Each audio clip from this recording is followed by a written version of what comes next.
महाराष्ट्र विधानसभा में बटेंगे तो कटेंगे, एक रहेंगे तो सेफ रहेंगे के नारे खूब चल रहे हैं। महायुति हर रैली में इस टैगलाइन को बोल रही है। पीएम मोदी से लेकर देवेंद्र फडणवीस, एकनाथ शिंदे और अजित पवार, हर कोई ये नारा बोल रहा है। इसी बीच बीजेपी की विधान परिषद सदस्य पंकजा मुंडे ने इस नारे का विरोध किया है। उन्होंने कहा है कि वो इस स्लोगन को सपोर्ट नहीं करती और महाराष्ट्र में इसकी जरूरत भी नहीं है। बीजेपी एमएलसी पंकज मुंडे ने कहा कि सच कहें तो मेरी राजनीति अलग है। मैं सिर्फ इसलिए इसका समर्थन नहीं करूंगा कि मैं उसी पार्टी से हूं। मेरा ऐसा मानना है कि हमें विकास पर ही काम करना चाहिए।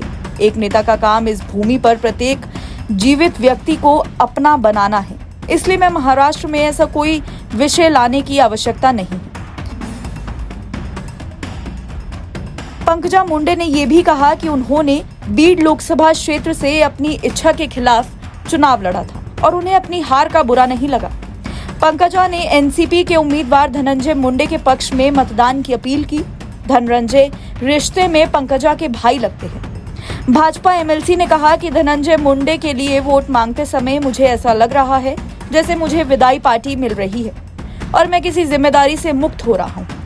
मैंने अपनी इच्छा के खिलाफ लोकसभा चुनाव लड़ा। मैं अपनी हार पर नहीं रोई, बल्कि तब रोई जब मेरी हार के बाद किसी ने आत्महत्या कर ली।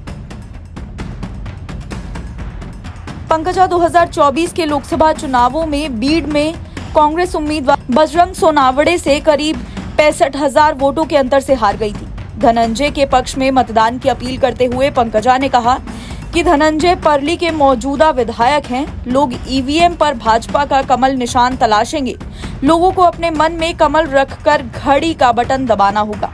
पंकजा मुंडे को साल 2019 के विधानसभा चुनाव में उनके भाई धनंजय मुंडे ने हरा दिया था। उन्होंने महाराष्ट्र के बीड जिले की परली विधानसभा क्षेत्र का प्रतिनिधित्व भी किया है।